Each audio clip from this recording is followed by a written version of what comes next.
और कोई नहीं। उनके इस यज्ञ का नाम ही क्या है? अविनाशी रुद्र ज्ञान यज्ञ। रुद्र के द्वारा ही रचा जाता है। तो रुद्रमाला है सर्वोपरि, ये है राजाओं की माला। क्योंकि राजयोग सिखाया जाता है।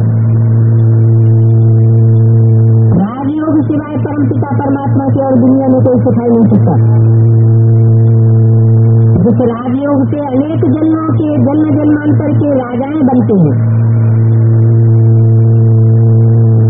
दुनिया में पढ़ाई पढ़ते हैं, कोई डॉक्टरी पढ़ते हैं, कोई वकालत पढ़ते हैं, कोई टीचर बनते हैं, कोई इंजीनियर बनते हैं, ऊंचे ऊंचे ओहदे पाते हैं, पढ़ाई से ही पाते हैं। लेकिन वो तो है अल्पकाल की पढ़ाई और अल्पकाल के ओहदे, एक जन्म के लिए। उनसे एक जन्म की प्राप्ति होती है और ये राजयोग की पढ़ाई है अनेक जन्मों की प्राप्ति कराने वाली। परमपिता परमात्मा जो सबका बाप है, वो इस सृष्टि पर आकर के ये राजाई का वर्षा देता है, पढ़ाई से ही देता है। वो जितना पढ़ेंगे उतना राजाई पद पावेंगे। दुनिया में इतने बड़े बड़े राजाएं हुए, छोटे राजाएं हुए, उन राजाओं को कंट्रोलिंग पावर किसने दी? उनको राजाई करना किसने सिखाया? कब सिखाया? कोई ने तो सिखाया होगा। डॉक्टर, इंजीनियर, वकील बिना पढ़ाई के तो नहीं बन जाते। तो ये संगम युग है। 4 युगों के बाद जब दुनिया बिल्कुल नीचे गिर जाती है, दुनिया से राजाई सहातक हो जाती है, राजाओं का दुनिया में नाम निशान नहीं रहता। चारों ओर दुनिया में प्रजा के ऊपर प्रजा का शासन, बेकायदे शासन चलने लग पड़ता है। तब परमपिता परमात्मा आकर के राजाई की स्थापना करते हैं। तो वो राजाई प्राप्त करने वाली जो माला है वो है रुद्रमाला। उसके लिए ख्याल रखना चाहिए हमको रुद्रमाला में नंबर 1 सिरोना है। जैसे वो स्टूडेंट क्लास में ट्रांसफर होते हैं तो एक क्लास से दूसरे क्लास में बैठते हैं, यहाँ भी ऐसे ही है। बेसिक नॉलेज है, प्राइमरी नॉलेज है ईश्वरीय ज्ञान की, और उस प्राइमरी बेसिक नॉलेज को पास करने वाले फिर एडवांस में जाते हैं तो क्लास ट्रांसफर होता है, टीचर्स भी बदल जाते हैं। जिनके जैसे मार्क्स निकलते हैं उसी अनुसार से नंबर मिलते हैं, फिर ऐसे ही नंबर वाइज ट्रांसफर हो जाते हैं। भी पढ़ करके तुम आज में रुद्रमाला में नंबर मारती रहेंगी। उनका तो सिलसिला बहुत बड़ा है। फिर वहां से भी किसी दिव्यमाला में नंबर वार आकर के गद्दी पर बैठेंगे। ये बात बैठ समझाते हैं। और कोई मनुष्य नहीं है जो रुद्रमाला और विश्वमाला को जान सके या उस माला के रहस्य को बता सके। बड़े बड़े ऋषि मुनि सन्यासी महात्माएं पंडित शास्त्री आदि आए, उन्होंने माला फेरना तो सिखाया, लेकिन उसका रहस्य नहीं बताया कि ये माला क्या चीज है। उस माला के आधार पर टाइटल तो धारण किए, श्री श्री 1008 है, श्री श्री 108 है, लेकिन वो 108 से 7 में जिनकी यादगार वो माला बनती है, तैयार होते हैं नंबरवार पुरुषार्थ संसार। वो कब तैयार हुए, कैसे तैयार हुए? जो सारी दुनिया हर धर्म के लोग माला को सिमरन करते हैं, क्रिश्चियन हो, मुसलमान हो, सिख हो, ईसाई हो, हर धर्म के लोगों ने उस माला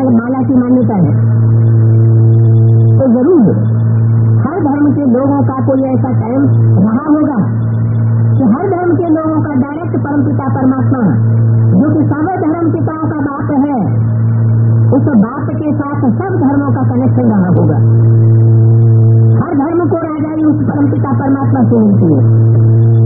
तो ये बाप बेट समझाते हैं कि रुद्रमाला क्या है और विजयमाला क्या है। इस माला के रहस्य को और कोई नहीं बता सकता। ये है नंबरवार पास होने वाली विशेष आत्माओं की माला। परमात्मा बाप भी शक्ति पर आता है तो जगत गुरु बनता है। तो वो यूनिवर्सिटी होती है तो उनमें भी नंबरवार पास होते हैं, फर्स्ट क्लास पास होने वाले होते हैं, पास ऑनर होने वाले होते हैं, सेकंड क्लास भी होते हैं और थर्ड क्लास भी होते हैं। तो यहाँ भी मालाएं हैं। 8 की माला है पास ऑनर की, 108 की माला है फर्स्ट क्लास की, 16,108 की माला है सेकंड क्लास की। और बाकी तो थर्ड क्लास में तो सारी प्रजा आ जाती है। पहले जन्म की जो प्रजा होगी उसकी भी कोई विशेष ऐसी शिष्ट है जो और धर्म वालों की प्रजा में नहीं होती। तो वो ब्रह्मा कुमार कुमारियां, डायरेक्ट ब्रह्मा के कुमार और कुमारियां, वो तो ऐसे ही कह देते हैं कि हम सब है ब्रह्मा मुखवंशावली, लेकिन ब्रह्मा ही नहीं है तो ब्रह्मा मुखवंशावली कैसे साबित होंगे? तो तुम ब्रह्मा कुमार कुमारियां हो, परंतु इस समय तुम्हारी माला नहीं है क्योंकि अभी रिजल्ट आउट नहीं हुआ है। ऐसे बहस चल रही है, मनुष्यों की रेस चल रही है, जैसे वो गुंजावर होती है।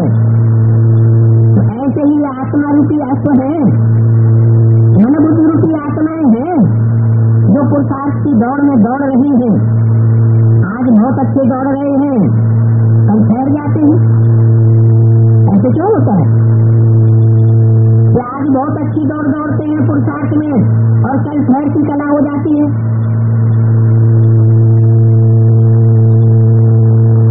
इसका जवाब 63 जन्मों में जिसने जैसे कर्म किए हैं, अच्छे कर्म किए हैं तो रील यहाँ संग निगुण घूमती है, अच्छे कर्मों का प्रतिफल होता है, पुरुषार्थ अच्छा होता है। और इन 63 जन्मों में, द्वापर कलियुगी जन्मों में अगर दुष्ट कर्म किए हैं तो उसका रिजल्ट ये आता है कि पुरुषार्थ धीमा पड़ जाता है, खैर की कला हो जाती है। इसलिए बोला बनी बनाई बन रही अब कुछ बननी ना है। 63 जन्मों में जिसने जैसे कर्म किए हैं उन कर्मों के हिसाब से ही अवस्था उठती है और गिरती है। फिर इसका कोई उल्टा अर्थ न लगा ले कि जब सब कुछ बना ही हुआ पड़ा है तो हम पुरुषार्थ क्यों करें। लेकिन पुरुषार्थ के लिए भी ऐसा क्यों सोचते हैं? खाना खाने के लिए क्यों नहीं सोच लेते? खाने के लिए भी सोच लेना चाहिए कि हम पुरुषार्थ क्यों करें खाने का, क्यों खाना बनाएं, क्यों रोटी कमाएं। ऐसा नहीं सोचेंगे। वास्तविकता ये है कि 63 जन्मों का भी हमें पता नहीं है। जब रील घूमती है तो हम ज्ञान की दृष्टि से जान सकते हैं कि हमारी अवस्था अभी ऊंची उठ रही है तो जरूर हमने अच्छे कर्म किए। हम पुरुषार्थ में तेज दौड़ रहे हैं तो जरूर हमने श्रेष्ठ कर्म किए हैं। हम पुरुषार्थ में नीचे जा रहे हैं, पुरुषार्थ डाउन हो रहा है तो जरूर हमने दूसरों को दुख दिए हैं।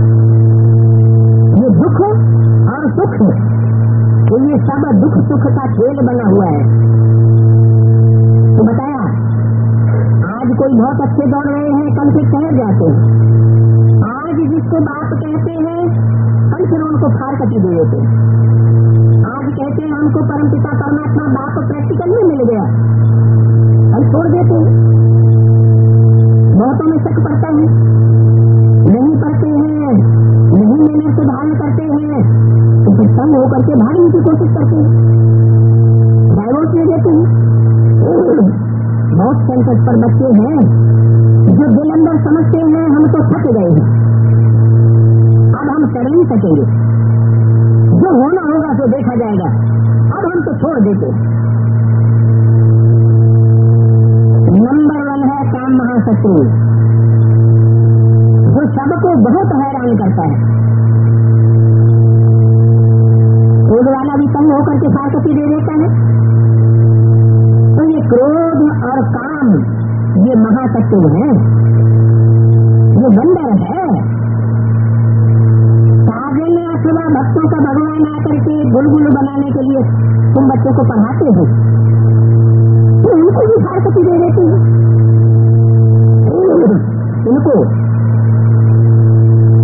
उनको भी फारकती दे देते हैं। किसके तन से बोला? ब्रह्मा के तन से माउंट आबू में बोला, सुप्रीम कोर्ट ने क्या बोला? जो आकर के भक्तों का भगवान गुलगुल बनाने के लिए पढ़ाते हैं, उनको भी फारकती दे देते हैं।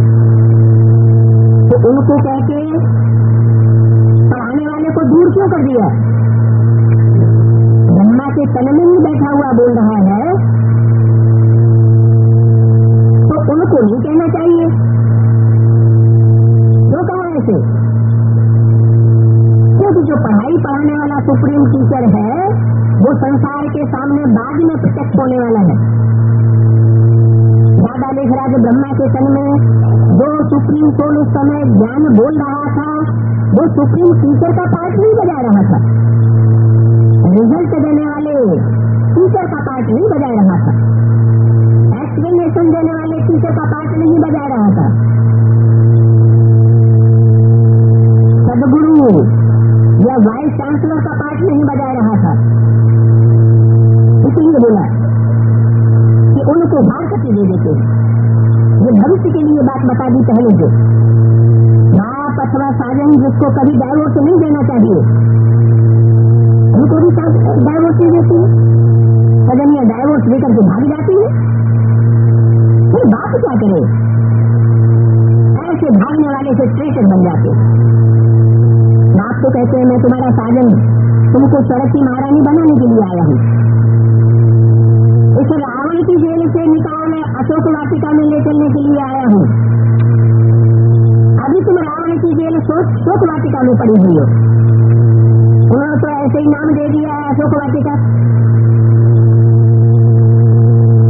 फिर भी श्रीमत पर न चल रावण की तरफ चले जाते हैं, तो उनके लिए क्या कहें?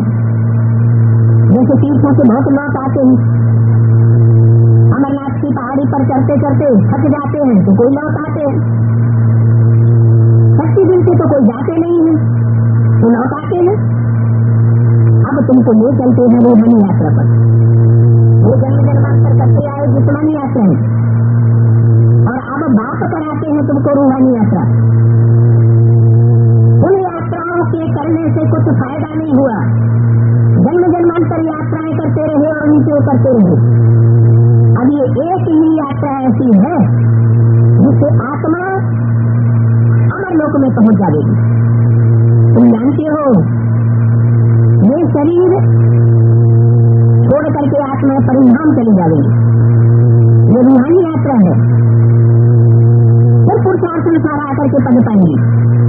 हम क्या पद पाएंगे? वो चलन के अनुसार है। अज्ञान काल में भी कोई बच्चे आज्ञाकारी फरमान बरदार अच्छे अच्छे होते हैं, कोई तो धूमकारी निकल पड़ते हैं। धूमकारी में धूम कहते हैं धूल को, मिट्टी को। धूमकारी माना मिट्टी को बनाने वाले। मिट्टी कहते हैं देह अभिमान को। शरीर है मिट्टी, ये देह है मिट्टी। तो देह अभिमान की जो धूल उड़ाते हैं, परमात्मा बाप रूहानियत सिखाने के लिए आया है। रूहानियत की पढ़ाई पढ़ा रहा है, देह अभिमान को छुटा रहा है। और कोई बच्चे ऐसे निकल पड़ते हैं कि और ही देह अभिमान बढ़ाते, दूसरों में भी देह अभिमान की बातें बढ़ाने की करेंगे, दूसरों के बीच में भी ऐसे कर्म करेंगे जिससे देहभान बढ़े, और खुद भी देहभान में गिरेंगे। तो सोचना चाहिए हमें क्या पता पाएंगे। ऐसे धंधाकारी यहाँ भी ऐसे होते हैं, कितना भी समझाओ तो भी अपने हाथ से उतरते नहीं है। ऐसे भी कटुत के कटुत रहते।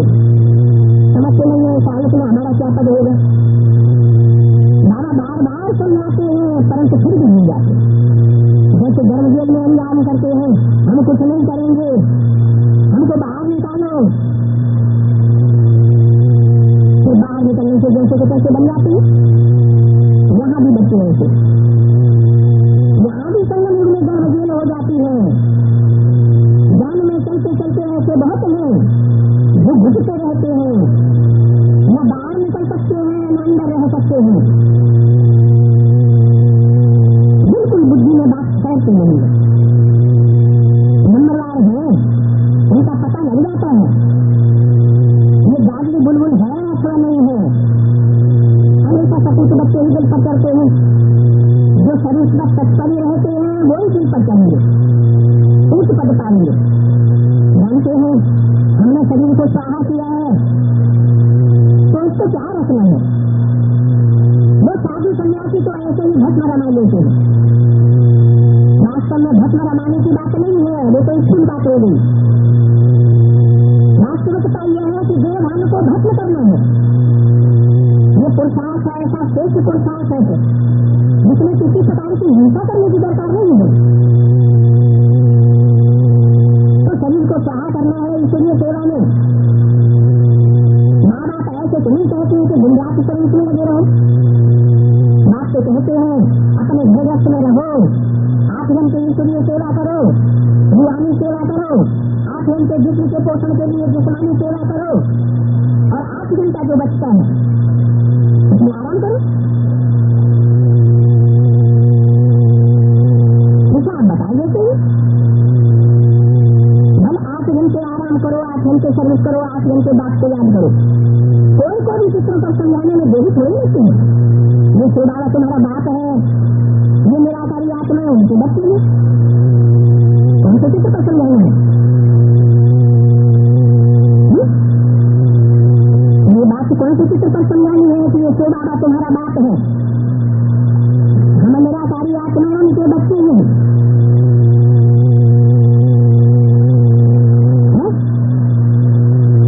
चित्र पर है जिसमें भक्ति मार्ग में भी लोग कहते रहे हैं गुरु ब्रह्मा गुरु विष्णु गुरुदेवो महेश्वर गुरु साक्षात परम ब्रह्म। तो ऊपर जो ज्योतिलिंगी शिवलिंग रखा हुआ है, नीचे 3 मूर्तियां बनी हुई हैं। वो 3 मूर्तियां भी गुरु बनती तो है लेकिन सदगुरु नहीं है, वो आत्माएं हैं, वो भी नीचे ऊपर होती है। वो मनुष्य के देवताएं बनने वाले हैं लेकिन परमात्मा नहीं है। परम ब्रह्म परमात्मा जिसको कहा जाता है, परे से परे जो प्रजापिता का भी बात है, वो परम पिता परमात्मा से है, वही हमारा बंधन है। तो ये से बाबा तुम्हारा बाप है, उसको बाबा क्यों कहा? मुनि में तो बोला हुआ है बाबा कहा जाता है साकार और निराकार की मेल को। ऊपर जो शिवलिंग रखा हुआ है त्रिमूर्ति के चित्र में, उसको बाबा क्यों कह दिया? तो निराकार की यादगार है, यादगार तो है, लेकिन उस निराकार की यादगार में जो लिंग है वो साकार का प्रतिरूप है। भले वो निराकारी स्टेज में टिकने वाला है, उसको हाथ पांव नाक आंख कान इंद्रियां नहीं दिखाई गई है। वो ये बात साबित करता है चित्र कि इन इंद्रियों की जैसे और कोई त्रुटि ही नहीं है। शरीर में से इंद्रियां अलग कर दी गई तो जो घर बचता है वो एक लिंगाकार बच जाता है। तो लिंग है शरीर की यादगार, उस साकार शरीर की यादगार जो निराकारी स्टेज में टिकता है। और उस निराकारी स्टेज में टिकने वाले शरीर के अंदर, उस मुकर्रर रथ के अंदर वो ज्योतिबिंदु श्री की आत्मा जो बिंदु के रूप में या सोमनाथ मंदिर में हीरे के रूप में रखी गई थी, वो है शिव की यादगार, सुप्रीम सोल की यादगार। इसलिए जो त्रिमूर्ति के चित्र में ऊपर शिवलिंग रखा हुआ है, बिंदु है ऐसे नहीं कहा जा सकता, क्योंकि टोटल बिंदु कुछ कर ही नहीं सकता। बिंदु अगर शरीर धारण न करे तो मुरली में बोला है वो जड़वत हो जाता है। जड़वत उसकी ज्ञान के आधार पर कोई वैल्यू नहीं रहती। तो बोला ये शिव बाबा तुम्हारा बाप है, हम निराकारी आत्मा होने के बच्चे हैं। कौन सी निराकारी आत्मा है? कौन से चित्र में? त्रिमूर्ति के चित्र में ब्रह्मा विष्णु शंकर, ये उसके निराकारी आत्मा प्राथमिक स्थिति में स्थित होने वाले बच्चे हैं। परमपिता परमात्मा का नाम तुमने कभी सुना है?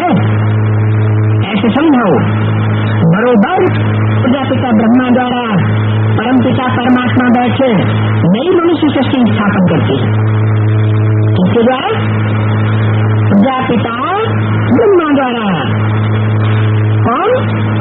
कौन स्थापन करते हैं? ब्रह्मा या प्रजापिता स्थापन करने वाला नहीं है। कौन है? परमपिता परमात्मा।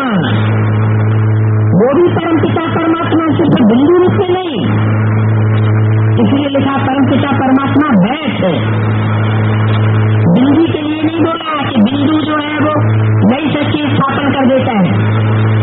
बिंदु के लिए बैठ, खड़ा या सोया ये नहीं कहा जा सकता। तो वो ज्योति बिंदु सेवक साकार शरीर में बैठ करके नई दुनिया स्थापन करते हैं, नई सृष्टि बनाते हैं, पुरानी को नहीं बनाते। जैसे तथाकथित ब्रह्मा कुमार कुमारी समझते हैं कि शिव बाबा नई सृष्टि स्थापन कर रहे हैं। अरे शिव बाबा नई सृष्टि स्थापन करते हैं तो उनका कोई साकार रूप भी चाहिए ना। ऐसे कैसे स्थापन कर देंगे? कहते हैं कि वो आकर के ब्रह्मा के तन से ज्ञान सुनाए जाते हैं, ज्ञान को हम धारण करते हैं, उनसे योग लगाते हैं तो हम ये नई सृष्टि स्थापन करते हैं। तो जब सब कुछ हम ही करने वाले हैं, हम ब्राह्मण बच्चे ही सब कुछ कर लेते हैं, तो गायन और पूजन सबसे जाते हमारा ही होना चाहिए। तो परमात्मा के गायन पूजन क्यों संसार में होता है? सारी सृष्टि में हर धर्म के लोग परमात्मा को इतना क्यों मानते हैं? जरूर परमात्मा ने प्रैक्टिकल में आकर के इस सृष्टि पर सारा कार्य हम बच्चों के द्वारा संपन्न कराया है। तो पुरानी सृष्टि को परमात्मा ही आकर के नहीं बनाते, उसके ग्रैंड फादर से तुमको प्रॉपर्टी मिलती है। क्या कहा? इससे नहीं, जिसे ब्रह्मा के तन में बाजू में बैठा हुआ सुप्रीम सोल बोल रहा है उसके लिए बताया कि इससे नहीं, किससे? उससे ग्रैंड फादर से। दादा लिख रहा है ब्रह्मा का तन वो कोई ग्रैंड फादर का रूप नहीं है, एडम या आदम का रूप नहीं है। इसलिए एक मुरली में स्पष्ट कह दिया है ब्रह्मा सरस्वती को, मम्मा बाबा को एडम आदम और क्यों नहीं कहेंगे। उस ग्रैंड फादर से तुमको प्रॉपर्टी मिलती है, उस ग्रैंड फादर से। मैंने मुरली चलाते समय ये इशारा कर दिया कि आगे आने वाला जो समय है उस समय में जो परमात्मा पाठ खुलेगा जिस तन के द्वारा, वो तन ही ग्रैंड फादर का रूप होगा। ग्रेट ग्रेट ग्रैंड फादर, वो तो धर्म पिताएं हैं, सिर्फ धर्म पिताएं, उनको ग्रेट ग्रेट नहीं कहेंगे। उन धर्म पिताओं में भी जिनकी मान्यता है, वो धर्म पिताएं भी जिसको अपना सुपर मानते हैं, वो है ग्रेट ग्रेट ग्रैंड फादर। वो संगम युग में ही आता है, सब धर्म पिताओं के सामने प्रत्यक्ष होता है। उस समय सारे ही धर्म पिताएं सृष्टि पर प्रत्यक्ष होते हैं। तो बरोबर प्रजापिता ब्रह्मा द्वारा परम पिता बैठे नई मनुष्य सृष्टि स्थापन करते हैं। उससे ग्रेट ग्रेट ग्रैंड फादर से तुमको प्रॉपर्टी मिलती है। कौन सी प्रॉपर्टी मिलती है? नई दुनिया की स्वर्ग की प्रॉपर्टी मिलती है। कहते हैं ऐसे समूह को याद करो, ये प्रॉपर्टी रहने के लिए शर्त क्या है? शर्त ऐसी है कि जिस पर बहुत ध्यान देना है। शर्त है सिर्फ मुझको याद करो। अगर दूसरों को भी साथ साथ में याद करते रहे, वो बेचारी याद करते रहे, तो एक तरफ पाप भस्म होंगे और दूसरी तरफ पाप करते जाएंगे। जो तीव्रता से कार्य होना चाहिए वो नहीं हो पाएगा, तो साथ में पीछे नहीं जोड़ सकेंगे। इसलिए बोला सिर्फ मुझी को याद करो और किसी को याद नहीं करो। लेकिन इसका भी अर्थ उल्टा लगा लेते हैं, कहते हैं सिर्फ मुझको याद करो माने बिंदु को याद करो। अरे बिंदु आत्मा सिर्फ एक ही है या अनेक है? बिंदु आत्माएं ये अनेक है या एक है? एक तो नहीं है। 500-600 करोड़ तो मनुष्यों की भी आत्माएं हैं, फिर पशु पक्षी पतंगे इनकी भी आत्माएं ज्योति बिंदु है। तो कौन सी बिंदु को याद करें? कैसे पता चलेगा कि हमने किसी बिंदु पे,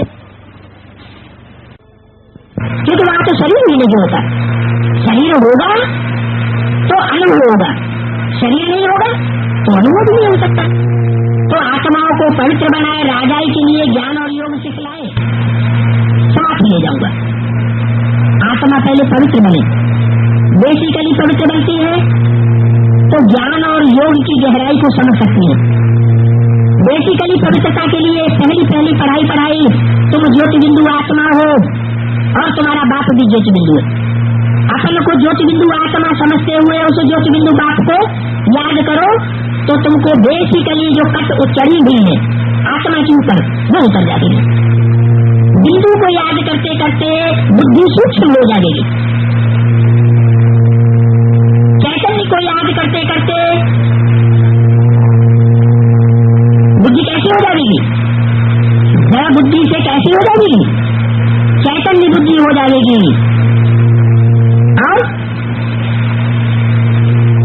और आंखों में से जो रोशनी निकलती है, कोई की आंखों में से तीखी रोशनी निकलती है और कोई की आंखों को उजाली नहीं होती, दिल रोशनी निकलती है।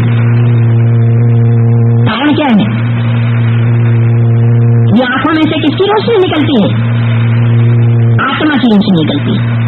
जब तक इस शरीर में आत्मा है, आंखों में से रोशनी निकलती हुई दिखाई देती है। आत्मा शरीर से निकल जाती है तो रोशनी भी आंखें बटन हो जाती है। तो वो आत्मा में जो रोशनी है, वो रोशनी भी उस परम पिता परमात्मा की याद से बनती है। देह और देहधारियों के चिंतन करने से रोशनी घटती है। एक जन्म देह के संबंध में आते रहे, देहधारियों के संबंध संसर्ग में आते आते आत्मा की रोशनी कम हो गई तो आत्मा जैसे अपवित्र बन गई। बताया कि आत्माओं को पवित्र बनाए, राजाई के लिए ज्ञान और योग सिखाए। पहली है बेसिक नॉलेज, मैं ज्योति बिंदु आत्मा और मेरा आत्मा का बाप ज्योति बिंदु परमात्मा।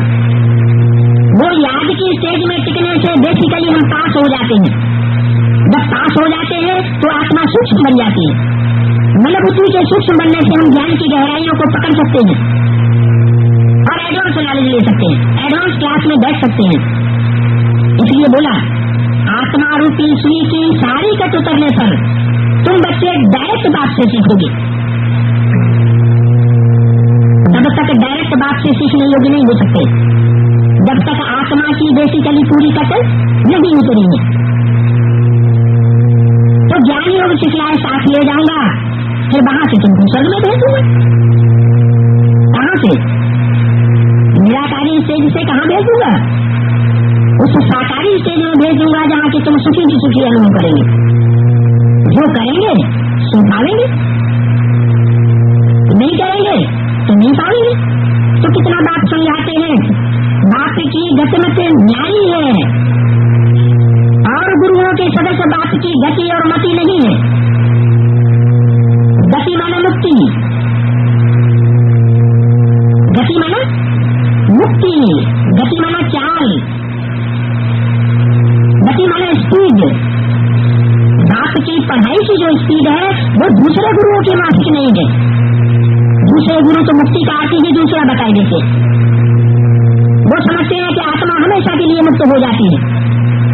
बाप कहते हैं कि जब परमात्मा को ही तुम कहते हो कि हर जन्म में आना, हर युग में आना पड़ता है, संभवामी युगे कल्प कल्प लगी सब अवतारा, तो आत्मा कैसे हमेशा के लिए मुक्त हो सकती है? सदाकाल की मुक्ति नहीं होती। मैं आकर के बताता हूँ कि आत्मा इस सृष्टि पर आकर के कुछ समय के लिए मुक्त हो सकती है। जन्म जरा मरण के चक्र से मुक्त हो सकती है। और उससे भी एक ऊंची स्टेज और है जो मैं आकर के देता हूँ, मैं आकर के बताता हूँ, वो है जीवन मुक्ति। कि जीवन में भी रहो और जीवन में रहते हुए, शरीर में रहते हुए भी दुख अनुभव न करो, सुख ही सुख अनुभव होता रहे। ऐसी स्टेज में तुम बच्चों की बना करके जाता हूँ। जब तुम्हारी ऐसी स्टेज बन जाती है तो तुम्हारे वाइब्रेशन से, तुम्हारे संगठन के वाइब्रेशन से ये सारी दुनिया में ऐसी स्थिति पैदा हो जाती है जिससे सारी दुनिया स्वर्ग बन जाए, सारी दुनिया के वाइब्रेशन सुंदर हो जाते हैं तो सबकी सदगति हो जाती है। तो सबकी सदगति कैसे करते हैं, कैसे राजधानी स्थापन करते हैं, करते तुम है तब तो उनकी महिमा करते हैं। नहीं तो सब धर्म वाले उनकी महिमा क्यों करेंगे? अंग्रेज लोग जन्नत को मानते हैं, मुसलमान लोग भी मानते हैं। अंग्रेजों ने उसका नाम दिया है पैराडाइज, मुसलमानों ने उसका नाम दिया है जन्नत, हिंदुओं ने उसका नाम दिया है स्वर्ग। तो जिस स्वर्ग को, जन्नत को, पैराडाइज को दूसरे धर्म के लोग भी मानते हैं, दुनिया की इतनी बड़ी जनरेशन उस स्वर्ग को मानती है, लेकिन उस स्वर्ग की स्थापना आज तक कोई नहीं कर सका। 2000 वर्ष का इतिहास मौजूद है। जिस जन्नत की मान्यता शास्त्रों में है वो जन्नत कोई नहीं स्थापन कर सका।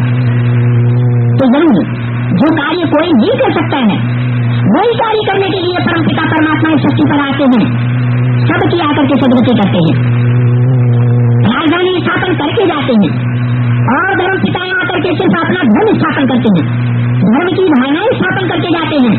चाहे कोई भी हो, इब्राहिम हो, बुद्ध हो, कैसे हो, गुरु नानक हो, वो सिर्फ धर्म की स्थापना करते हैं, राजधानी स्थापन करके ले जाते। ये एक ही परमपिता परमात्मा शिव है जो इस सृष्टि पर आकर के सनातन धर्म की स्थापना करने के साथ साथ राजधानी भी स्थापन करके जाता है। इस पुरानी परंपरा वाली सृष्टि का विनाश करके भी जाता है, आतताइयों का संहार करके जाता है। ये कार्य दुनिया में और कोई धर्म पिता नहीं कर सकते। सबने अपने अपने धर्म की स्थापना की है लेकिन विनाश कोई नहीं कर सका। ये कार्य है परमपिता परमात्मा का। इसलिए परमात्मा की बात की मान्यता सब धर्मों में सबसे जाती है। धर्म पिताओं की भी उतनी मान्यता दुनिया में नहीं है, उसकी महिमा करते हैं। दुनिया तो इन बातों को बिल्कुल नहीं जानती। बात कैसे सुनने देते हैं, क्या से क्या करते हैं, दुनिया वाले तो नहीं जानते। तो ऐसे बात को याद करना चाहिए ना। उनकी मत पर चलने से तुम ऐसे लक्ष्मी नारायण बनेंगे। ब्रह्मा के सन से पहले ही बोल दिया, इनकी मत पर चलने से नहीं, इनकी मत पर चलने से माने इसे ब्रह्मा की मत पर चलने से तुम नहीं बनेंगे, किसकी मत पर चलने से बनेंगे? उनकी मत पर चलने से तुम ऐसे लक्ष्मी नारायण बनेंगे। उनकी कहते दूर क्यों कर दिया?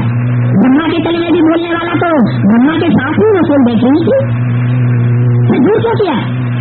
भविष्य के पार्ट की तरफ इशारा किया कि परमपिता परमात्मा का जो सदगुरु का रूप जो सदगति देने वाला है सारे विश्व को, वो भविष्य में पांच बजाने वाला है।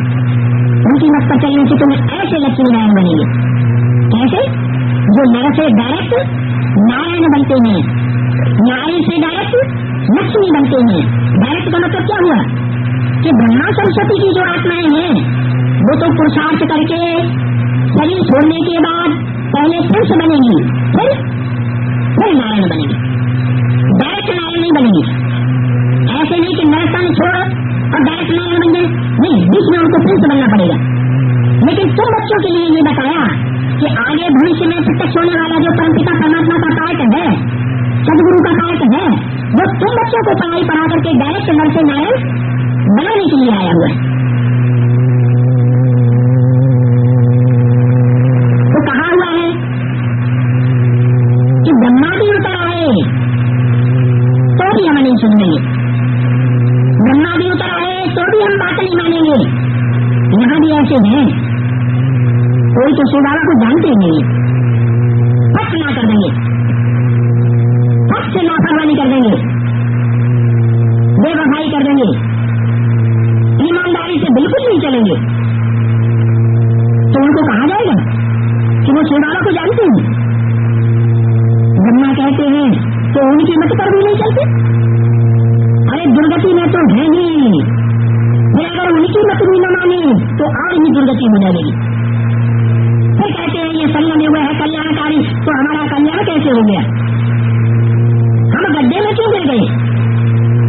अरे पहले ही बता दिया, इस ज्ञान में 100 गुने 1000 गुने प्राप्ति भी है, लेकिन अगर श्रीमत पर नहीं चलते हैं, अवहेलना करते हैं, तो 100 गुना घाटा भी होता है, 100 गुना पाप का बोझ भी चढ़ता है।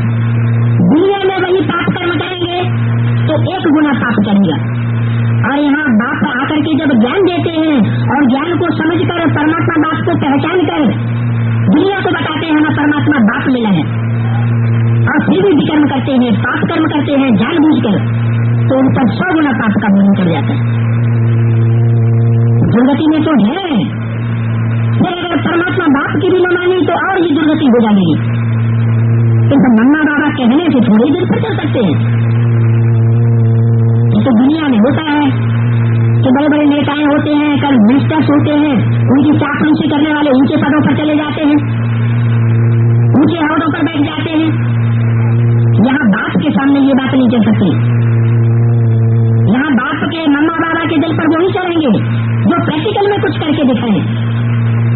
मम्मा बाबा जानते हैं कौन हमारे हैं और कौन माया रावण के हैं, ये क्या क्या बनेंगे। पढ़ते नहीं है तो ये क्या बनेंगे। इन्हें परमात्मा बाप की पढ़ाई की भी वैल्यू नहीं है, श्रीमत पर चलते नहीं है तो ऊंच पद पाए नहीं सकते। हर एक की चलन से पता पड़ जाता है। और कोई भी पढ़ाई ऐसी नहीं है जिससे मालूम पड़े कि हम 84 जन्म कैसे भोगते हैं। ये एक ही पढ़ाई ऐसी है, इस पढ़ाई से लालने के पांव पालने में ही पता लग जाते हैं। मनुष्य प्रिंस तुमसे बनने के लिए तुमको राजयोग सिखला रहा हूँ। क्या मनुष्य शब्द क्यों लगा दिया। मनुष्य में प्रिंस तुमसे बनने के लिए तुमको राजयोग सिखला रहा हूँ। ऐसे नहीं कि यही तुम राजा रानी बनकर के बैठ जाओ और दूसरों के ऊपर हुक्म चलाने लगो कि हम पहले सरेंडर हुए हैं, तुम बाद में सरेंडर हुए हो, इसलिए तुम हमारी मत पर चलो, हमारी तुम्हारे ऊपर राजा ही चलेगी। नहीं, यहाँ कोई को राजा के ऊपर नहीं बैठना है। यहाँ सब सेवाधारी हैं, आपस में भाई बहन है, भाई बहनों का ब्राह्मणों का रिश्ता है। ब्राह्मणों का फर्ज है एक दूसरे को सहयोग देना। ब्राह्मणों की राजा ही नहीं चलती है, इसलिए भविष्य शब्द लगा हुआ है। भविष्य प्रिंस बनने के लिए तुमको राजयोग सिखला रहा हूँ। अभी नहीं प्रिंस बन करके बैठ जाना है। ये बात भी कहते हैं तो बच्चों को पुरुषार्थ करना चाहिए। ये सारी राजधानी अब तैयार हो रही है। ऐसे नहीं कि एक बार फेल हुआ तो फिर पड़ेगा।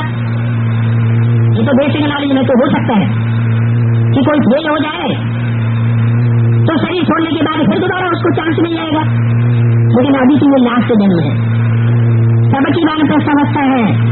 अब तो टाइम ही नहीं है कि शरीर छोड़ने के बाद कोई आत्मा दोबारा पुरुषार्थ ठीक से कर सके। तो ऐसे नहीं है कि एक बार फेल हो जाएगा फिर पड़ेगा। यहाँ तो राजधानी स्थापन हो रही है, राजधानी स्थापन हो रही है, उसमें नंबरवार पद जाकर के प्राप्त करेंगे। इसी जन्म की बात है, अगले जन्म की बात नहीं है। सब पद का साक्षात्कार कराते हैं, पता लग जाता है, दूसरों को भी पता चलता है कि कौन राजा रानी बनेंगे, कौन महाराजा महारानी बनेंगे, कौन दास दासी बनेंगे, कौन चंडाल बनेंगे। इसलिए बच्चों को श्रीमत पर चलना है। ब्रह्मा की मत भी मशहूर है ना, क्या ऐसे नहीं कहा कि ब्रह्मा की मत श्रीमत है। ब्रह्मा की मत भी मशहूर है ना, इसका मतलब ब्रह्मा भी है और बाप भी श्रीमत देने वाला बैठा हुआ है। ये नहीं कहा कि माँ की बात नहीं माननी है, माँ को भी रिगार्ड देना है, माँ की भी बात माननी है। माँ और बाप जो राजधानी रचने वाले हैं उनकी मत पर चलना है। श्री शिव की मत और कृष्ण की मत।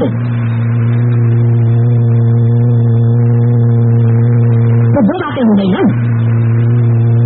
श्री शिव बाबा कहा जाता है तो श्रेष्ठ के श्रेष्ठ तो बाप हुआ ना। कृष्ण तो फिर भी बच्चा है तो कृष्ण की मत ही नहीं है। वहां तो प्रारब्ध भोगते हैं। कहाँ जहाँ कृष्ण बच्चा प्रिंस के रूप में जन्म लेगा वहाँ वो प्रारब्ध भोगेगा नई सृष्टि की। वहाँ श्रीमत देने और लेने का सवाल नहीं है। ये बात तो यहाँ की है। वहाँ सबको अच्छी मत होती ही है। वहाँ सबकी बुद्धि कैसी होगी, सतो प्रधान बुद्धि होगी। वहाँ किसी को श्रेष्ठ मत और भ्रष्ट मत देने लेने की बात है ही नहीं। ये तो संगम की बात है। कोई चाहे तो श्रेष्ठ मत ही लेता रहे, श्रेष्ठ से जरूर श्रेष्ठ मत मिलेगी। न चाहे तो गुरुओं से भक्त मत लेते लेते यहाँ भी दुर्गति को गिर गए। बोला वहां तो सबको अच्छी मत है, सिर्फ ऊंच पद और नीच पद पर मदार है। राजा फिर भी राजा होता है और प्रजा फिर भी प्रजा है।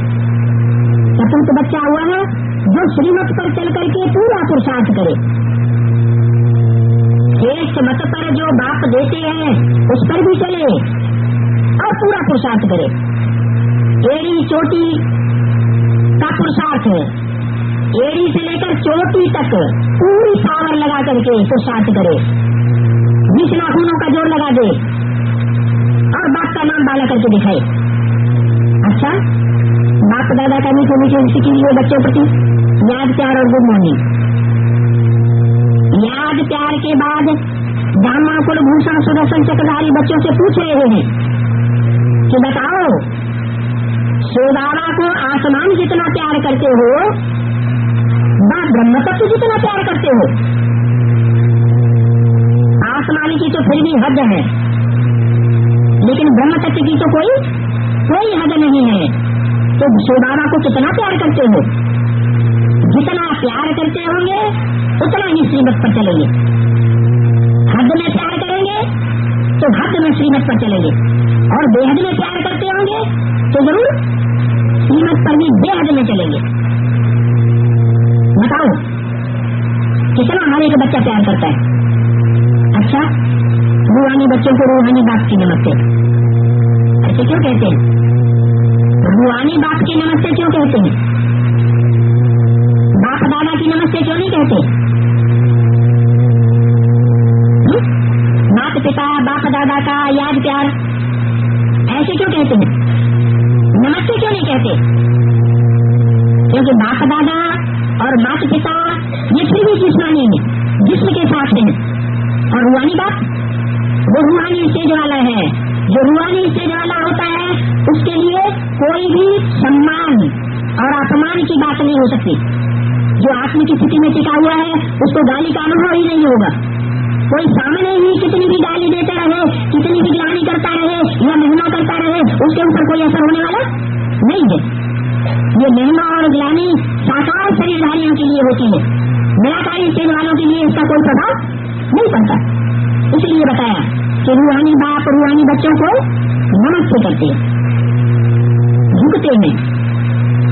माता पिता के झुकने की बात नहीं बताई, बाप दादा के पार्ट की झुकने की बात नहीं बताई, क्योंकि बाप दादा है एक ही शरीर के अंदर दो आत्माओं के कंबाइंड स्वरूप का पार्ट, और माता पिता ये अलग अलग दो पर्सनालिटीज है, माता अलग और पिता अलग। तो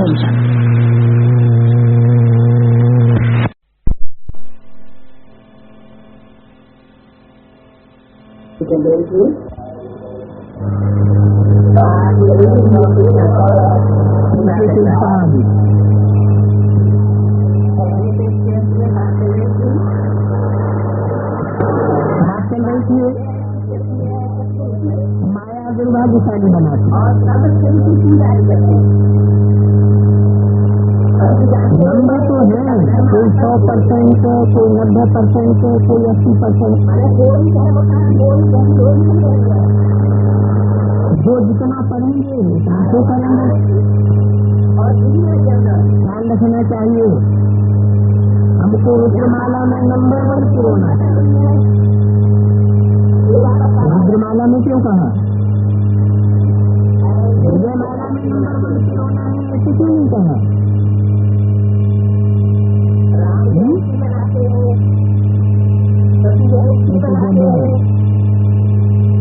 रुद्र है ऊंच से ऊंच रुद्र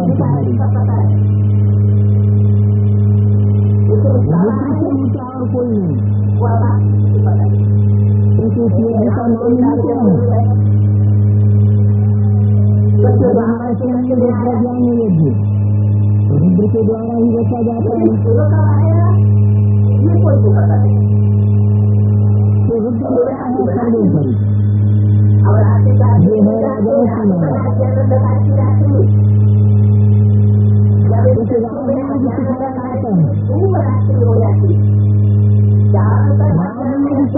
राजा परमात्मा की और दुनिया में कोई सिखाई नहीं सकता। उस राजयोग से अनेक जन्मों के जन्म जन्मांतर के राजा बनते हैं। तरक्की कर रही है, पैदा हुआ है। पढ़ाई पढ़ते हैं, कोई डॉक्टरी पढ़ते हैं, कोई वकालत पढ़ते हैं, कोई टीचर बनते हैं, कोई इंजीनियर बनते हैं, ऊंचे ऊंचे औहदे पाते हैं, पढ़ाई से पाते हैं। लेकिन वो तो है अल्पकाल की पढ़ाई और अल्पकाल के औहदे, एक जन्म के लिए उनसे एक जन्म की प्राप्ति होती है।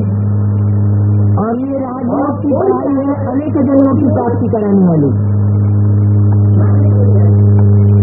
परमपिता परमात्मा जो सबका बाप है, वो इस सृष्टि पर आकर के ये राजाई का वर्षा देता है,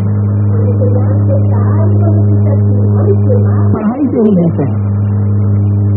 जो जितना पढ़ेंगे उतना राजाई पद पावेंगे। दुनिया में इतने बड़े बड़े राजाएं हुए, छोटे राजाएं हुए, उन राजाओं को कंट्रोलिंग पावर किसने दी?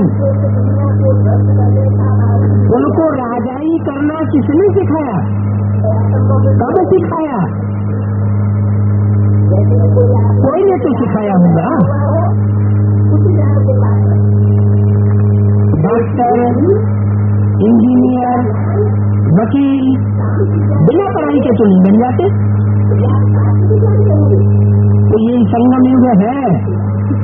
4 युगों के बाद जब दुनिया बिल्कुल नीचे गिर जाती है, दुनिया से राजाई सफाचट हो जाती है, राजाओं का दुनिया में नाम निशान नहीं रहता। चारों ओर दुनिया में प्रजा के ऊपर प्रजा का शासन बेकायदे शासन चलने लग पड़ता है। तब परमपिता परमात्मा आकर के राजाई की स्थापना करते हैं। तो वो राजाई प्राप्त करने वाली जो माला है वो है रुद्रमाला। उसके लिए ख्याल रखना चाहिए हमको, रुद्रमाला में नंबर 1 सिरोना है।